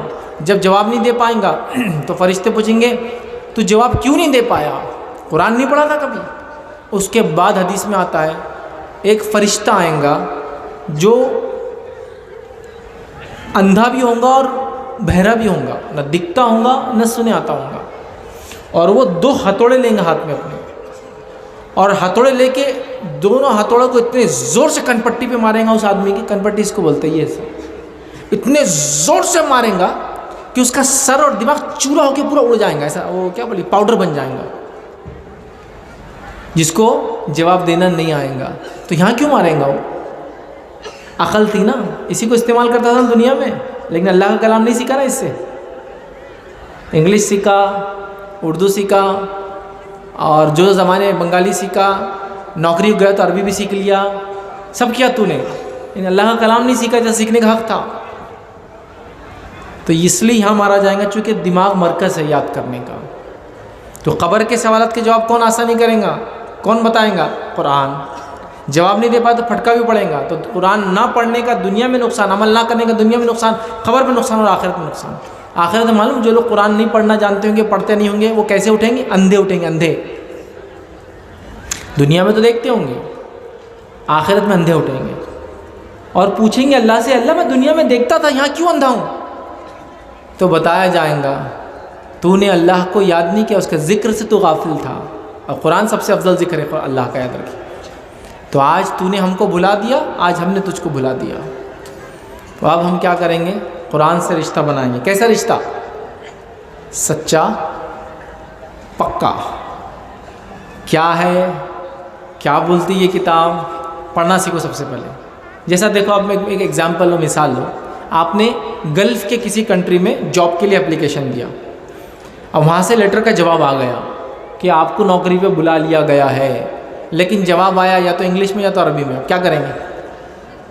کیا کریں گے؟ لیٹر کو لیں گے، جواب آ گیا، رکھ دو لیٹر کو اوپر لے آ کے. کوئی آ کے پوچھیں گے ارے کیا ہوا نوکری کا؟ نوکری کا کیا ہوا نہیں معلوم، جواب آ گیا. کہاں ہے جواب؟ دیکھو جواب. میں پڑھوں کیا؟ نہیں پڑھوں مت، چوم کے رکھو اس کو، جواب آ گیا، بس ختم ہو گیا نا. تو آپ بولیں گے بیوقوف انسان ہے، ارے پڑھ، اس میں کیا لکھا ہوا ہے، آنا ہے نہیں آنا ہے، کب آنا ہے، کیا کرنا ہے. تو ہم بھی قرآن کے ساتھ کیا کر رہے ہیں؟ پڑھ رہے ہیں زیادہ سے زیادہ، جو پڑھ رہے ہیں وہ پڑھ رہے ہیں بس. اس میں کیا ہے کسی کو نہ، بس کھول کے رکھ دیا. بیمار ہو گئے تو کھول لیے، کوئی مر گیا تو کھول لیے، جھگڑا ہو گیا تو کھول لیے. ہوتا ہے نا، قسم کھانے قرآن لاؤ. کوئی مر گیا تو اس کو کیا بولتے ہیں، اس کو ایصال ثواب کے لیے قرآن لاؤ. ارے اصل یہ کتاب زندوں کے لیے ہے، اس کا فائدہ تو سب کو ہوگا، لیکن اصل یہ کتاب زندوں کے لیے ہے، زندوں کے لیے ہے. ہم کو اس کو پڑھ کر عمل کرنا ہے، ہم کو اس کو پڑھ کر زندگی کو سدھارنا ہے. سمجھے آپ بات کو؟ تو آپ قرآن سے کیسا رشتہ ہوگا ہمارا؟ انشاءاللہ سچا اور پکا والا انشاءاللہ. یہ تیسرا کام مجھے اور آپ کو کرنا ہے. اس کو پڑھنا ہے، اس کو پھر سمجھنا ہے. ٹھیک ہے؟ سمجھنے کے بعد کیا کرنا ہے؟ دوسروں تک اس کے پیغام کو پہنچانا بھی. ہم کو صرف اپنے حد تک نہیں رکھنا، سب کو، پورے انسانیت کو اس کا پیغام پہنچانا ہے. ٹھیک ہے؟ ابھی کریں گے نا انشاءاللہ؟ کریے آپ. نہیں سمجھتی عربی بھاشا تو کیا کریں گے؟ کون سی لینگویج آتی ہے نا؟ بنگالی آتی ہوں گی پڑھنا، ہندی آتی ہوں گی آپ کو، اور کون سی؟ انگلش آتی ہوں گی بہت سارے بچوں کو جو انگلش میڈیم سے پڑھے، ترجمے ہیں سب زبانوں میں، سب زبانوں میں ترجمہ ماشاء اللہ۔ اب تو ترجمہ خریدنا بھی نہیں، آپ کو کیا کرنا ہے، صرف ڈاؤن لوڈ، موبائل کمپیوٹرز نکالو اور شروع ہو جاؤ، بس کتنا آسان ہے نا۔ پہلے زمانے میں لوگ بول سکتے تھے اللہ میں تو پڑھتا تھا قرآن، لیکن مجھے عربی نہیں آتی، ترجمہ نہیں آتا، تو میں نہیں پڑھ پایا تیرا کلام، تو بھی سمجھ میں آتا۔ اب تو سب سہولت ہے، پھر بھی نہیں کر رہے ہیں۔ تو اب انشاءاللہ عزیز قرآن سے کیسا رشتہ ہوگا؟ سچا اور پکا رشتہ انشاءاللہ بنائیں گے نا انشاءاللہ۔ یہ بڑی اہم چیزیں یاد رکھیں، اس کے بعد ساری چیزیں آئیں گی۔ اب چوتھا نصیحت جو میں آپ کو کروں گا، چوتھا کام کرنا ہے، سب کو نصیحت کروں گا یہ بات کی، اپنے والدین کا احترام کرو۔ کیا کرنا ہے؟ اپنے والدین کا احترام کرو، چونکہ اللہ اور اس کے رسول کے بعد دنیا میں کسی کا مقام، کسی کا مرتبہ، کسی پہ خرچ، کسی کی عزت اگر ہے تو والدین ہے۔ کیا کرنا ہے؟ والدین کی عزت اور احترام کرو۔ آپ جو بھی عمر کے ہو، والدین جو بھی عمر کے ہو، احترام کرو ان کا۔ آج کل نوجوان خاص طور سے اپنے والدین کا احترام نہیں کرتے ہیں، یہاں تک بھی بولتے ہیں ابا کو کیا سمجھتا، امی کو کیا سمجھتا۔ ان کو اگر نہیں بھی سمجھتا تو وہ ابا اور امی ہیں، ان کا احترام تم پر اور مجھ پر واجب ہے، لازم ہے، ضروری ہے کہ اس کو اختیار کریں۔ تو گزارش کروں گا، ریکویسٹ کروں گا، والدین کا احترام کرنے والے بنو، کبھی ان کو ناراض مت کرو، ان کے مقام کو جانو، بہت عظیم مقام ہے، بہت عظیم مقام ہے، اتنا کہ جس کی کوئی انتہا نہیں۔ نبی اکرم صلی اللہ علیہ وسلم نے اتنی احادیث، اتنی باتیں بیان کی، جس کی کوئی انتہا نہیں۔ کچھ روایتوں میں ہے کہ جو ماں کے قدموں کے نیچے جنت ہے، مطلب اس کی خدمت کرو گے تو جنت پالو گے۔ کچھ روایت کے الفاظ ہے باپ جنت کا بیچ کا دروازہ ہے۔ ایک مشہور حدیث جو آپ رمضان آتا ہے تو سنتے ہیں، وہ حدیث کو بھی آپ کے سامنے رکھ دیتا ہوں۔ نبی اکرم صلی اللہ علیہ وسلم ایک بار ممبر پر چڑھے، پہلی سیڑھی پہ قدم رکھا، کہا آمین، دوسری سیڑھی پہ قدم رکھا، کہا آمین، تیسری سیڑھی پہ قدم رکھا، کہا آمین۔ کسی نے پوچھ لیا اللہ کے رسول آپ نے یہ الگ ہی عمل کیا، آج ممبر منگایا، اس پہ ایک پہ چڑھے، دو پہ چڑھے، تین پہ چڑھے، آمین آمین آمین کہا، کیا ہوا؟ تو آپ نے کہا جب میرے پاس جبرائیل علیہ السلام آئے تھے، مجھ سے کہا کہ چڑھو اس ممبر پہ، جب میں نے پہلی سیڑھی چڑھی رہی تو آپ نے جبرائیل علیہ السلام نے کہا اے محمد صلی اللہ علیہ وسلم، ہلاکت ہے اس انسان کے لیے، لعنت ہے اس انسان کے اوپر، وہ انسان گناہ گار ہے جس کو والدین میں سے دونوں یا دونوں میں سے ایک بڑھاپے کی حالت میں مل جائے اور ان کی خدمت کر کے اپنی مغفرت نہ کرا سکے، کہو آمین۔ تو میں نے کہا آمین۔ تو اللہ کے رسول صلی اللہ علیہ وسلم نے اور جبرائیل علیہ السلام نے بددعا کے کلمات ادا کیے اس ویکتی، اس انسان کے لیے جس کو اللہ کے رسول صلی اللہ علیہ وسلم نے فرمایا جس کو والدین میں سے دونوں یا دونوں میں سے کوئی ایک بڑھاپے کی عمر مل جائے اور ان کی خدمت کر کے مغفرت نہ کرا سکے، تو آپ کے اور میرے والدین دنیا میں میرے لیے جنت میں جانے کا ذریعہ یاد رکھو۔ اگر اس ذریعے کو ہم نے چھوڑ دیا تو آخرت میں بھی ناکامی یاد رکھو۔ تو والدین کی خدمت کرو، ان کے مقام کو پہچانو، ان کی اطاعت کرو، ان کی فرمانبرداری کرو، مطلب جو بولتے ہیں سنو۔ ہاں غلط بات کا کہے تو مت سنو، یہ کہو کہ یہ بات میں نہیں سن سکتا، غلط ہے، لیکن ڈانٹو مت، ڈپٹو مت، تب بھی یہ کہو کہ نہیں۔ غلط چیز کے لیے خرچ مت کرو، یہ کہو کہ میں دے نہیں سکتا، آپ غلط کر رہے ہیں، لیکن جائز سارے کام ان کے کرو۔ والدین کا بہت مقام اور بہت مرتبہ ہے۔ والدین کا مقام اور مرتبہ کیا ہے؟ ایک روایت کے الفاظ دیکھیے اس طرح سے ہیں، پورا واقعہ ہے۔ ایک شخص تھے جن کا نام تھا اویس قرنی رحمۃ اللہ علیہ، یہ نبی اکرم صلی اللہ علیہ وسلم کے زمانے میں تھے، یاد رکھیے۔ ان کا نام تھا اویس، رہنے والے تھے قرن، ان کے قبیلے کا نام تھا قرن، تو اسے اویس قرنی رحمۃ اللہ علیہ۔ یہ چاہتے تھے کہ اللہ کے رسول صلی اللہ علیہ وسلم کی زندگی میں آ کر آپ سے ملے۔ نبی سے زندگی میں آ کے ملنے کا مطلب کیا ہوا؟ یہ کیا بن جاتے تھے؟ یہ جو اویس قرنی رحمۃ اللہ علیہ کیا بن جاتے تھے؟ اویس قرنی پھر رحمۃ اللہ علیہ نہیں رہتے تھے، وہ بن جاتے تھے اویس قرنی رضی اللہ عنہ، صحابی بن جاتے تھے وہ۔ لیکن وہ صحابی نہیں بن سکی، کیوں نہیں بن سکی معلوم آپ کو؟ اس لیے کہ ان کی والدہ بیمار تھی اور وہ والدہ کی بیماری کی وجہ سے آ کر اللہ کے رسول کی خدمت میں حاضر نہیں ہو سکے۔ کچھ روایتوں میں آتا جس روز وہ اللہ کے رسول سے ملنے آئے اس روز ہی اللہ کے رسول کا انتقال ہو چکا تھا، تدفین ہو چکی تھی، تو والدہ کی بیماری کی وجہ سے نبی کی زندگی میں نہیں آ سکے. جب والدہ کی بیماری ختم ہوئی یا ان کا انتقال ہوا تب ملنے آئے. جب تک اللہ کے رسول صلی اللہ علیہ وسلم دنیا سے جا چکے تھے, یاد رکھو, تو صحابی ہونے کا شرف چلے گیا ماں کی خدمت کی وجہ سے صرف. لیکن اللہ کے رسول نے ان کے بارے میں کیا بیان کیا تھا, فضیلت ان کی معلوم ہے؟ اللہ کے رسول صلی اللہ علیہ وسلم نے ان کے بارے میں بیان کیا تھا. حضرت عمر اس حدیث کے راوی ہے, وہ کہتے ہیں کہ اللہ کے رسول صلی اللہ علیہ وسلم بیان کیا تھا کہ اویس نام کا ایک شخص ہے جو قرن قبیلے کا رہنے والا ہے, اس کو برس کی بیماری تھی, سفید دھبوں کی بیماری تھی, لیکن وہ بیماری اللہ نے ہٹا دی اس کی دعا کی وجہ سے. لیکن ایک نشان اس کے گال پر آج بھی اس کا باقی ہے. اے عمر, اگر تم کو اپنی زندگی میں ملے تو اس سے دعا کروانا اپنے لیے. جب حضرت عمر کے دور میں یہ آئے ایک بار مدینہ, تو حضرت عمر نے ان سے کہا کہ تم کیا اویس ہو؟ تو کہا ہاں. کیا تم قرن قبیلے کے رہنے والے ہو؟ تو کہا ہاں. کیا کہا تمہارے پاس وہ ایک نشان جو گال پر کہاں ہے بتاؤ؟ تو انہوں نے بتایا. تو کہا میں چاہوں گا تم میرے لیے دعا کرو, چونکہ اللہ کے رسول نے مجھ سے یہ کہا تھا. تو کیا مقام مل گیا ان کو, دیکھیے کہ اللہ کے رسول صحابہ سے کرے کرو. اور حدیث میں آگے الفاظ ہیں, اس لیے کہ جب وہ اللہ کی کوئی نظر اٹھاتا ہے تو اللہ اس کو پوری کر دیتا ہے. تو بہت سارے علماء لکھتے ہیں یہ مقام ان کو کیوں ملا معلوم ہے آپ کو؟ اسی لیے ملا کہ والدہ کی خدمت کی وجہ سے نبوت کا شرف چلا گیا. تو ماں باپ کی خدمت بڑی اہم چیز ہے. آپ بڑے ہونے سے ماں باپ کی خدمت مت چھوڑیے, ارے میں تو اب خود بوڑھا ہو رہا ہوں, ماں باپ کی خدمت نہیں. اگر وہ زندگی میں ہے بڑھاپے میں تو خدمت کرتے جاؤ. آپ اپنے ماں باپ کی کرو گے, یاد رکھو آپ کے بچے آپ کی کریں گے. آپ اپنے ماں باپ کو ناراض کرو گے, تکلیف دو گے, ترساؤ گے, ستاؤ گے, پیسے نہیں خرچ کرو گے, یاد رکھو اپنی زندگی میں یہ بچے تمہارے ساتھ وہی کرنے والے جو تم تمہارے ماں باپ کے ساتھ کرتے ہو. تو کیا کرنا ہے آپ کو؟ چوتھی چیز کیا کرنا ہے؟ ماں باپ کی اطاعت, فرما برداری بڑی اہم چیز ہے. اس کو سمجھنا بے حد ضروری ہے. تو میں آپ لوگوں کو اس چیز کی نصیحت کر رہا ہوں. آئیے آگے بڑھتے ہیں. پانچویں چیز جس کی نصیحت میں آپ لوگوں کو کروں گا آج آپ تمام کے سامنے, وہ ہے وقت کی قدر جانو. کیا کرنا ہے؟ وقت کی قدر جانو. کیوں وقت کی قدر جانو؟ کس حالات سے ہم گزر رہے ہیں, سمجھ میں آ رہا ہے کچھ؟ وقت کی قدر جانو. کہاں وقت برباد کر رہے ہو مسلمانوں؟ وقت کی قدر جانو.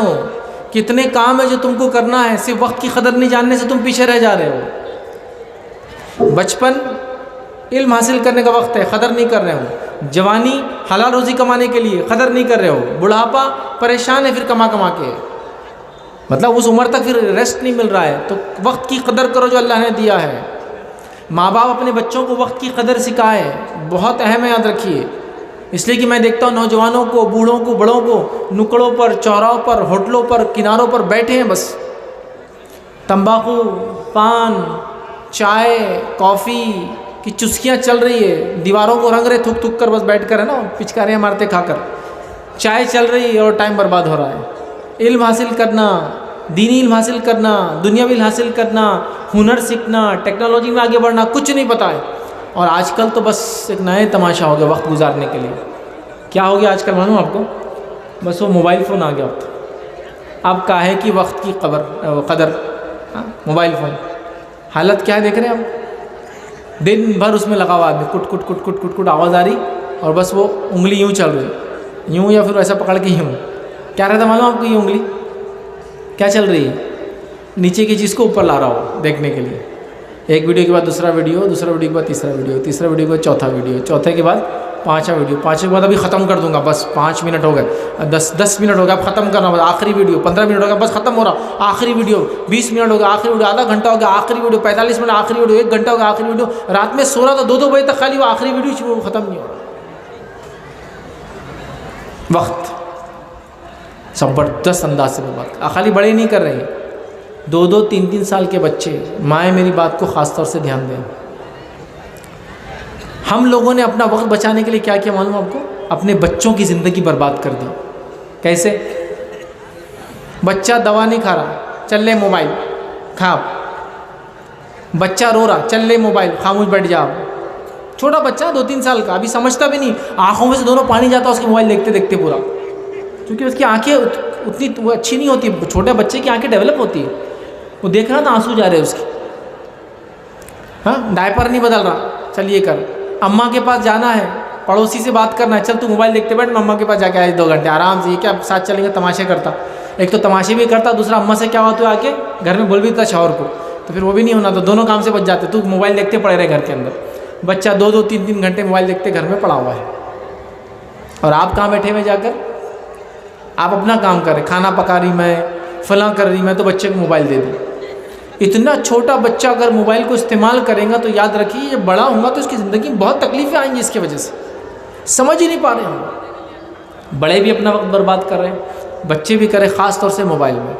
تو جو بچے اور نوجوان میری بات کو سن رہے، غور کرو میری بات پر، نوجوانوں اپنی جوانی کی اہمیت کو پہچانو، نوجوانوں اپنی جوانی کی اہمیت کو پہچانو، اور جو ذمہ دار ہے قوم کے، ملت کے، گھر کے بڑے ہیں، ان کو کہوں گا بڑوں اپنے بچوں کو جوان ہونے سے پہلے جوانی کی اہمیت سکھاؤ، دونوں کو کام کرنا ہے، نوجوانوں کو جوانی کی اہمیت جاننا ہے، بڑوں کو ان کو سکھانا ہے، یاد رکھیں، اس لیے کہ بہت اہم چیز ہے کہ ایک نوجوان کو پتہ ہو جوانی میں جانے سے پہلے اس کو کیا کرنا ہے، اس لیے کہ روز قیامت اس کے بارے میں سوال ہونے والا ہے، معلوم ہے آپ کو، وہ حدیث سنی نا آپ نے، 5 سوالات کے جواب دیے بغیر انسان کے قدم اللہ تعالیٰ کے سامنے سے نہیں ہٹیں گے۔ کیا ہے 5 سوال؟ وہ زندگی کہاں لگائی، دوسرا سوال جوانی کہاں لگائی، تیسرا سوال جو ہے مال کہاں سے کمایا، علم کتنا حاصل کیا اور کتنا عمل کیا، مال کہاں سے کمایا اور کہاں خرچ کیا، 5 سوالات۔ تو پہلا سوال زندگی کہاں لگائی، دوسرا سوال کیا، جوانی کہاں لگائی۔ تو مجھے اور آپ کو جوانی کہاں گزاری اس کا اللہ تعالیٰ کے پاس جواب دینا ہے۔ تو بتاؤ اپنی جوانی کو ہم کیسے استعمال کر رہے ہیں، بتاؤ، موبائل میں، کھیل کود میں، چوراہوں پر بیٹھنے میں، چائے کی دکانوں کے اوپر، پتے اور جوئے اور نشے کرنے کے اندر، اور بری فلمیں دیکھنے کے اندر، اور بیکار قسم کی ویب سیریز دیکھنے کے اندر، اور بیکار قسم کی ڈاکیومنٹریز دیکھنے کے اندر، اور بس یہی سب فالتو کاموں میں زندگی گزر رہی ہے ہماری۔ علم حاصل کرنا ہے، ہنر حاصل کرنا ہے، دنیا میں آگے بڑھنا ہے، دین میں آگے بڑھنا ہے، حلال روزی کمانا ہے، محنت مشقت کرنا ہے، سب غائب، سب غائب۔ تو آپ اپنے وقت کو صحیح جگہ لگانا ہے۔ گزارش کروں گا آپ سب سے پہلے دینی علم حاصل کریں، اس کے لیے وقت لگائیں۔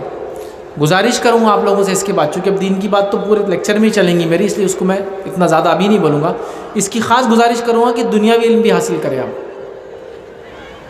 اس لیے کہ دنیاوی علم بڑا اہم ہے، یاد رکھیے۔ آج مسلمان کتنے پیچھے علم کے اندر،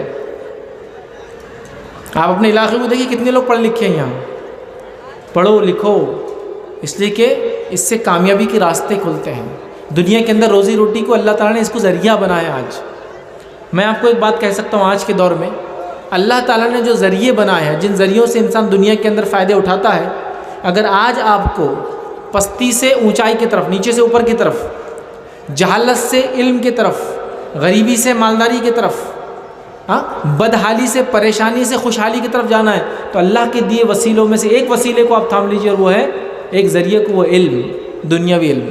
دینی علم تو کریے آپ حاصل، لیکن دنیاوی علم بھی حاصل کیجیے، حالات بدل جائیں گے انشاءاللہ، حالات بدل جائیں گے۔ ایسے کتنے لوگ ہیں جنہوں نے دنیاوی علم حاصل کیا، پھر اللہ نے روزی کا ذریعہ بنا دیا اور آج ان کی حالت بدل گئے، ہے نا؟ تو حاصل کرو نا، حرام تھوڑی ہے، جائز ہے۔ تو لہٰذا وقت کو صحیح جگہ لگاؤ مسلمانوں، اس لیے کہ وقت برباد کر کے دنیا میں کسی نے فائدہ نہیں اٹھایا۔ جن قوموں نے وقت کی اہمیت کو جانا وہ قومیں کامیاب ہوگی، اور جس نے وقت کی اہمیت کو نہیں جانا وہ ناکام ہو گئے۔ آؤ میں مثال دیتا ہوں بات کو سمجھنے کے لیے، صرف بتانے کے لیے کہ آپ وقت کی اہمیت کیا ہوتی ہے۔ ایک ملک تھا جو آج سے صرف 200 سال پہلے بنا۔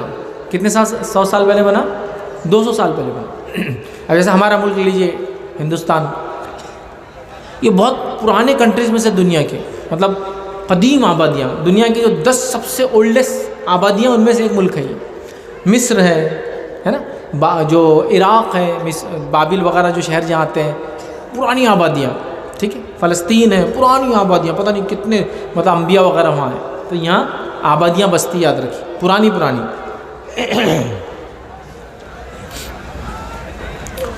تو بہرحال پرانی آبادیاں بستی ہیں۔ اس کے مقابلے میں ایک ملک ہے جو صرف 200 سال پہلے بنا۔ جب وہ ملک بنا تو اس کے ملک کے رہنے والوں نے یہ طے کیا کہ ہم وقت کا صحیح فائدہ اٹھائیں گے اور علم حاصل کریں گے اور دنیا پہ قبضہ کر لیں گے، علم کے ذریعے، ہتھیار کے ذریعے نہیں۔ اور انہوں نے اتنی محنت کی کہ آج 200 سال بعد وہ ملک دنیا کا سب سے پاورفل ملک ہے۔ وہ ملک دنیا کا ایسا ملک ہے جہاں ہر آدمی جانا پسند کرتا ہے، اس کی خواہش ہوتی ہے اس کے خواب ہوتے ہیں، اس کی امنگیں ہوتی ہے. اور وہ ملک کا نام کیا معلوم آپ کو؟ United States of America. صرف 200 سال پہلے بنا ہے، لیکن دنیا کی ضرورت بن گیا. کیوں؟ اس نے دنیا اپنے وقت کا صحیح فائدہ اٹھا 200 سال میں یہاں تک پہنچ گیا. ہم لوگ کیا کر رہے ہیں؟ کیا اپنے وقت کا صحیح فائدہ اٹھا رہے ہیں؟ ہم لوگ نہیں اٹھا رہے ہیں. صبح کب ہو رہی ہے، رات کب ہو رہی ہے. دیکھیے کچھ لوگوں کا تو حال یہ ہے کہ رات بھر جاگ رہے، فجر کے بعد سو رہے ہیں. آپ لوگوں کے پاس کیا طریقہ ہے راتوں میں جاگنے کا نہیں معلوم، لیکن میں جہاں سے آتا ہوں رات میں 1-1 2-2 بجے تک لوگ جاگتے ہیں اور صبح 9-10 بجے اٹھتے ہیں. اب کیسے اسکول جائیں گے، کیا کالج جائیں گے، کیا پڑھیں گے ایسے لوگ جو صبح اٹھتے بھی نہیں ہیں. نمازیں غائب ہے، سب غائب، مطلب دین دنیا دونوں سے دور ہو گئے. تو گزارش کروں گا وقت کی اہمیت کو پہچانو.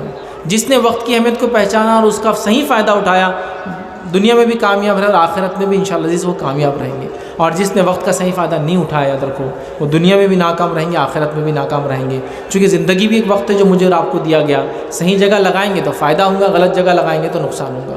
تو لہٰذا میں گزارش کروں گا آپ سب سے وقت کو کی اہمیت کو پہچانیے اور صحیح جگہ لگائیے، خاص طور سے نوجوان. اسی طرح چھٹی نصیحت آپ کو کروں گا، اور وہ نصیحت ہوں گی مسلمانوں، خاص طور سے نوجوانوں، نشے سے اپنے آپ کو دور رکھو. کس سے دور رکھو؟ نشے سے اپنے آپ کو دور رکھو. ہر وہ چیز جس سے نشہ آتا ہے اس سے اپنے آپ کو دور رکھو. اور اللہ کے رسول صلی اللہ علیہ وسلم نے کیا فرمایا، حدیث سنیے. آپ نے فرمایا ہر وہ چیز جس کے کھانے سے عقل ماری جائے، ہر وہ چیز جس کے کھانے سے عقل ماری جائے، وہ جو ہے خمر کے حکم میں داخل ہے، مطلب وہ شراب کے حکم میں داخل ہے، مطلب وہ حرام ہے. ہر وہ چیز جس کے کھانے سے عقل ماری جائے، آپ صلی اللہ علیہ وسلم فرماتے وہ خمر کے حکم میں، شراب کے حکم میں داخل ہے اور وہ حرام ہے. اور عقل ماری جانے کی علامت کیا ہے معلوم آپ کو؟ عقل ماری جا رہی ہے کیسے پتہ چلتا ہے؟ ہر وہ چیز جس کے کھانے سے چکر آئے، عام زبان میں کہیں گے، وہ کھانا حرام ہے. کہ تو عقل مارے جانے کیا پتہ کیسے چلتا؟ چکر آ جاتے ہیں، چکر آ گیا تو عقل ماری گئی اس کی. تو ہر وہ چیز جس کے کھانے سے آپ کو چکر آتا ہے، تب آپ کہیں گے میں تو اتنا بھی کھا لیا تو میرے کو چکر نہیں آتے. پہلی بار کھایا تو آیا تھا نا، عادت ہونے سے پہلے، فرسٹ ٹائم، بس حرام ہے. پھر وہ نام نہیں لے رہا ہوں میں کسی بھی چیز کا، آپ سب چیزوں کو ڈال لیں اس میں. تو نشوں سے بچو. ہر قسم کا نشہ، جدید نام سے بکتے، قدیم نام سے بکتے، کیمیکل نیم سے بکتے ہیں یا علاقائی نام سے بکتے ہیں، ہے نا. آپ کیا بولیں، گانجا، افیم، یہ سب یہ علاقائی نام ہوتے ہیں. اس کے کیمیکل نام بھی ہوتے ہیں الگ الگ، جو آج کل نشے آ رہے ہیں، جو الگ الگ دواؤں کی شکل میں آتے ہیں، گولیوں کی شکل میں آتے ہیں، انجیکشنز کی شکل میں آتے ہیں، سونگھنے کی شکل میں آتے ہیں، لگانے کی شکل میں آتے ہیں، ٹھوکنے کی شکل میں آتے ہیں، چپکانے کی شکل میں آتے ہیں. مطلب کتنے نشوں کے الگ الگ ٹائپ، پینے کی شکل میں آتے ہیں، دھوئیں کی شکل میں اندر لیے جاتے ہیں. اسلام میں سب حرام ہے. کیوں حرام ہے معلوم آپ کو؟ اس لیے کہ نشے کی وجہ سے عقل ماری جاتی ہے، اور عقل کی حفاظت ایک مسلمان کے لیے فرض ہے. عقل ماری جائیں گی تو کیا اللہ رسول کو پہچانیں گا؟ وہ تو ماں بیٹی میں فرق کرنا نہیں سمجھیں گا. معلوم آپ کو عقل.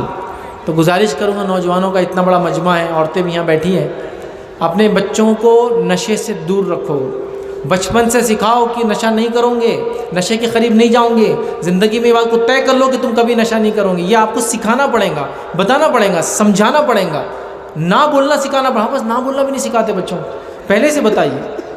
اب کچھ علاقے تو اتنے مطلب عجیب و غریب ہے، کچھ نشے تو اتنے کامن ہیں کہ میں نے دیکھا وہ تو کوئی مہمان آیا تو ان کو بھی سرو کرتے ہو، لیجیے نہ کھائیے. نشے کی چیز ایک دوسرے کو دیتے کھانے کے لیے، لیجیے نا تھوڑا کھائیے. تو وہ کھا رہا ہے، لگا رہا ہے، سونگھ رہا ہے، پھٹک رہا ہے، ہاں کیا کر رہا ہے اس کے ساتھ، مل کے کھا رہا ہے. کیا تماشا ہے یہ بہت خطرناک چیز ہے، یاد رکھو. اور ایک دم کامن ہوتا چلا جا رہا ہے. مطلب میں ایک علاقے میں ایک بار گیا تھا اور میں نے نام لے کے بولا کہ یہ چیز کھانا حرام ہے، تو سب ایسے کھڑے ہو گئے. ہاں اس کے بغیر تمہاری زندگی نہیں ہے. صبح اٹھنے نیند نہیں کھول سکتا والے میں، نیند اٹھتے ہی پہلے میرے کو یہی ملانا پڑتا، پھر اس کو ہاتھ پہ گھسنا پڑتا، پھر اندر لگانا پڑتا. تو جب میں کھڑے ہو سکتا کیا لگایا آپ نے حرام لگ. میں نے کہا نام نہیں بولتا، اب سب سمجھ جاؤ کیا نشہ. ہر قسم کا نشہ. شراب سب سے عام ہے جو نشہ ہے، لیکن آج کل اتنے کیمیکل فارم میں نشے آتے ہیں جو شراب سے کئی گنا ڈینجر ہے. معلوم ہے، محلوں میں، چوراہوں پر، نکڑوں پر، میڈیکل سٹورز پر عام طور سے ملتے ہیں. تو اپنے آپ کو، اپنے نسلوں کو بچاؤ. اور جو لوگ اس کا بزنس کرتے ہیں ان کو گزارش کروں گا یا ان لوگوں کو بتاؤں گا، چاہے مسلم ہو چاہے نان مسلم ہو، جو نشہ بیچتے ہیں، یاد رکھو جتنے لوگ تم سے نشہ خرید کے لے جائیں گے ان تمام لوگوں کا گناہ، اور جو وہ نشے کے بعد گناہ کریں گے تمہارے اکاؤنٹ میں بھی، تمہارے نام اعمال میں بھی لکھے جائیں گا وہ گناہ. چونکہ تم نے اس کو نشہ کرایا تھا۔ آپ بولیں گے میں تو بیچنے والا تھا، اس کا کام تھا نا میرے سے آ کے لینا۔ نہیں، تمہارا کام تھا غلط چیز نہیں بیچنا، تو بیچو بھی مت، کھاؤ بھی مت، استعمال بھی مت کرو، نشوں سے اپنے آپ کو دور کرو، اس لیے کہ نشے زندگیاں اور جوانیاں برباد کرتے رہے۔ نشے خاندان پر کتنے لوگ ایسے جو بول سکتے ہیں کہ میرا بچپن جو گزرا مار پیٹ میں گزرا اس لیے کہ میرا باپ میری ماں کو مارتا تھا نشہ کر کے، کتنے لوگ گواہی دیں گے اس کی، ہے نا؟ آج بھی کتنے گھر، کتنی طلاقیں۔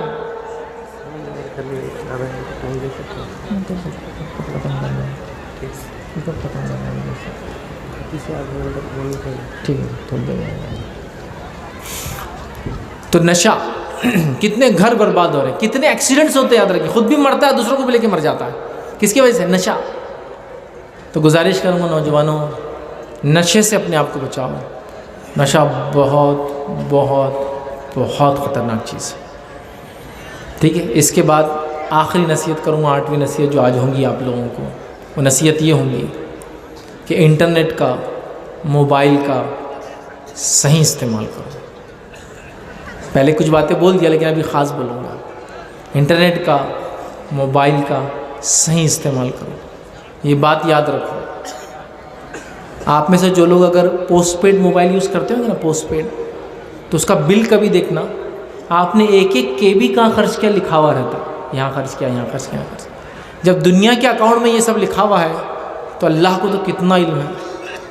اب یاد رکھنا، جب تم جو بھی چیز خرچ کرو، یہ MB اور GB اور KB جو بھی تم خرچ کر رہے ہو، انٹرنیٹ پہ جو ڈیٹا یوز کرتے ہو، اس کا ماپنے کا یہ پیمانہ ہے، تو یاد رکھو اللہ تعالیٰ دیکھ رہا ہے اس کو، اس کے فرشتے لکھ رہے ہیں وہ سب چیزیں جو تم کر رہے ہو، جو دیکھ رہے ہو۔ اب کیا دیکھتے ہو، اپنے دل پہ ہاتھ رکھو، سوچو رب کے پاس کیا جواب دوں گی، آج موت آ جائے تو یہ دیکھ رہا تھا میں بول۔ وہ کیا چیز ہو سکتی ہے؟ وہ گانے بجانے سے، ننگی اور بری چیزیں دیکھنے سے، فحش چیزیں دیکھنے سے، پرانکس اور فالتو جس کا کیا بولتے بیکار کی چیز، جس کا کوئی دنیا اور آخرت کا فائدہ نہیں، وہ چیز دیکھنے سے، یوں ہی بس جس کو کہتے ہیں نا، وہ اتنا عجیب و غریب معاملہ اسی کو کہتے ہیں۔ ٹیکنالوجی کا صحیح استعمال کرو، ٹیکنالوجی کا صحیح استعمال کرو اللہ کے لیے۔ کتنے کام ہے جو تم کو کرنا ہے، وہ چھوڑ کے تم یہ سب کر رہے ہو۔ ٹیکنالوجی کا صحیح استعمال کرو، ورنہ اللہ تعالیٰ کے پاس اس کی گواہی دینا ہے کہ ہم نے کیا کیا تھا۔ سمجھ رہے ہو اس بات کو؟ نصیحت کے کلمات کے بعد بس آخری کچھ بات رکھ کے اپنی بات کو انشاءاللہ ختم کروں گا، چونکہ مجھے بتایا گیا کہ سوال جواب کا بھی سیشن ہے، تو آپ کوشچن وغیرہ کر سکتے ہیں۔ جو بات میں نے کہی اس میں سے کچھ چیزیں نہ سمجھی یا کچھ پوچھنا چاہ رہے ہو تو آخری بات یہ کہوں گا آپ لوگوں سے، اتنا بڑا الحمدللہ مجمع یہاں جمع ہے، مرد بھی جمع ہے، خواتین بھی جمع ہیں۔ آپ لوگ کوشش کریں کہ جیسے آپ یہاں جمع ہو رہے ہیں، ایک پروگرام ہو رہا ہے، آپ کوشش کریں کچھ ایسی پرماننٹ مستقل ایکٹیویٹیز بھی آپ شروع کریں ایسے اجتماعات کے بعد، جس کا اثر پھر اس سماج کو فائدہ دیتے رہے بعد میں۔ جیسا مثال کے طور پہ ایک اجتماع ہوا، سب لوگوں نے طے کیا کہ بھائی ہمارے علاقے میں اتنے لوگ بیمار ہوتے ہیں، اتنے لوگوں کو فلاں مسئلہ بیماری وغیرہ کا، تو ہم علاج کے لیے کیوں نہ چھوٹا سا ایک کلینک ہی کھولیں گے، چیریٹیبل کلینک بولتے ہیں نا اس کو۔ اتنے لوگ جمع ہوئے تو آگے کچھ اور بھی کنسٹرکٹیو ورک کیجیے نا، اپنے محلوں میں جا کے، اپنی بستیوں میں جا کے ہم ایک چیریٹیبل کلینک کھولیں گے، تاکہ ہمارے علاقے کا بیمار وغیرہ آ کے وہاں علاج کرائے، سستے داموں میں، فری نہیں کہہ رہا ہوں، سستے داموں میں۔ پلان کیجیے نا کچھ، تاکہ اتنا بڑا اجتماع ہوا تو اگلے سال اب ہونے سے پہلے کچھ ایک ایکٹیویٹی بھی ہو جائے، تاکہ پھر اگلے سال اجتماع ہوگا، پھر اس کے بعد کوئی ایکٹیویٹی، ہر بار شہر کو ایک اجتماع اور ایک نیا کام ملے گا کرنے کے لیے، ہے نا؟ کتنے لوگوں کو ضرورت صاف پانی کی پینے کے لیے، ایک وقت کا کھانا کم از کم، رات میں سوتا ہوں تو بھوکا نہ سو، اس کے لیے انتظام ہو، بیمار ہو جائے کھانسی سردی زکام تو کم از کم 200-250 روپے اس کے لیے نہ جائے کم از کم، تو کچھ ہم انتظام کریں۔ بچوں کے ایجوکیشن کے لیے کچھ لینگویج، اسکول نہیں بول رہا، اسکول کھولنا بڑی چیز ہے، لیکن چھوٹا موٹا کوئی ٹیوشن مکتب جس کے اندر عربی، انگلش، چھوٹا سا میتھس اور تھوڑا بہت سائنس وغیرہ پڑھا دیا جائے، تاکہ بچہ 10ویں کا امتحان تو کم از کم اوپن اسکول لیں گے، 17 نمبر فارم جو بھی فارمس یہاں ہوتے ہوں گے آپ کے اسٹیٹ کے، وہ بھر کے ڈائریکٹ 10th کا ایگزام دے دے، ایسا کچھ ادارہ بناؤ نا، اس کے ساتھ کچھ نہ کچھ ایکٹیویٹی کرو نا اس سیٹ کے، چونکہ آپ کے علاقے میں ماشاءاللہ مساجد ہے، مدارس بہت ہے، اس لیے میں ان کی بات کر رہا ہوں آپ سے، تاکہ ہم جو جمع ہو رہے ہیں، اتنی بڑی گیدرنگ ہو رہی ہے، تو اس کا بعد میں بھی اثر انداز ہو، بعد میں بھی کام چلتے رہے، انسانیت کے لیے، مسلمانوں کے لیے، کمیونٹی کے لیے، ہیومینٹی کے لیے، اس کو کہیں گے اپنے سماج کے لیے، ساری انسانیت کے لیے فائدہ مند کام کرو، تاکہ لوگ کہیں کہ ہاں بھائی یہ مسلمان ہے نا، یہ بڑے اچھے لوگ ہوتے ہیں۔ ان کے پاس ان کے علاج کا فری ہوتا ہے، ان کے پاس فلاں چیز ہوتا ہے، ان کے پاس عربی تعلیم ہوتی ہے، ان کا اسکول کی تعلیم ہوتی ہے، ان کے پاس یہ سسٹم ہوتا ہے. ہم صرف بول رہے ہیں ہمارے پاس زکوٰۃ کا ایک بیت المال ہونا چاہیے. کہاں ہے؟ بناؤ نا اس کو تاکہ غریب لوگوں کو سال بھر مدد ہو اس سے. تو گزارش کروں گا کہ اتنا بڑا اجتماع آرگنائز ہوا، اجتماع کے بعد آپ انتظامیہ سے ملے، آپ لوگ چلو ان سے نہیں کہیں اور جا کر آپ کسی اور علاقے کے وہاں جائیے اور کچھ نہ کچھ کنسٹرکٹیو کام کرنے کی کوشش کریں تاکہ ہم انسانیت کی ضرورت بن جائیں. آپ معلوم یہ جو آپ کا علاقہ ہے بنگال جس کو ہم کہتے ہیں، پورا ایسٹ اور ویسٹ دو حصوں میں بڑھ گیا، ایک پھر ملک بن گیا دوسرا، اور ویسٹ بنگال انڈیا کے اندر آ گیا، ایسٹ بنگال بنگلہ دیش بن گیا ہے نا. تو بنگال ایک جس کو کہیں گے بہت بڑی سلطنت ہوا کرتی تھی، یاد رکھیے بڑی سلطنت تھی، شایان شان سلطنت تھی، بہت مالدار سلطنت تھی. یہاں کے جو بادشاہ گزرے انہوں نے تو مکہ مدینہ تک لوگوں کو خیر اور بھلائی کے کام کیا. تاریخ پڑھی اپنی اٹھا کر آؤ. پھر آج پستی، پسماندگی، غربت، بیماری ہماری پہچان بن گئی. کیسے ہو سکتا ہے یہ؟ کیسے ہو سکتا ہے؟ سوچنے کی بات ہے نا، سوچو نا تھوڑا. ان لوگوں نے محنت کی تھی، اللہ نے دنیا میں ان کو مقام دیا تھا. ہم نے محنت چھوڑ دی، مقام چلا گیا. پھر سے اس محنت کرنے کا، اس مقام کو حاصل کرنے کی ضرورت ہے. تو الحمدللہ اللہ رب العزت پھر وہ عزت بخشیں گا ہم کو، پھر وہ مقام دیں گا، پھر وہ حالات اور وقت پھر لوٹ کر انشاءاللہ آئیں گا. بہرحال اسی پہ اپنی بات کو ختم کروں گا. اللہ رب العزت سے دعا کرتا ہوں کہ اللہ رب العزت جو کچھ میں نے کہا اور آپ نے سنا، ہم تمام کو، کہنے والے کو اور سننے والوں کو عمل کرنے کی توفیق عطا فرمائے. اللہ رب العزت ہم تمام کو اپنی توحید پر قائم رکھیں، ہم تمام کا رشتہ اپنی کتاب سے، قرآن سے جوڑ دے، ہم تمام کو نمازی بنا دے، ہم تمام کو اپنے بچوں کی صحیح سے تربیت کرنے کی توفیق عطا فرمائے، اور ہم تمام کو ویسے ہی انسانیت کی پھر سے ضرورت بننے کی توفیق عطا فرمائے جیسے ہم نے پاسٹ میں، ماضی میں پہلے بھی جو ہے کیا تھا. اللہ رب العزت سے دعا کرتا ہوں کہ اللہ سبحانہ جب تک زندہ رکھے، ایمان اور اسلام پر زندہ رکھے، جب بھی خاتمہ ہو ایمان پر ہمارا خاتمہ ہو. وآخر دعوانا الحمدللہ رب العالمین. سبحان ربک رب العزت عما یصفون وسلام علی المرسلین والحمدللہ رب العالمین.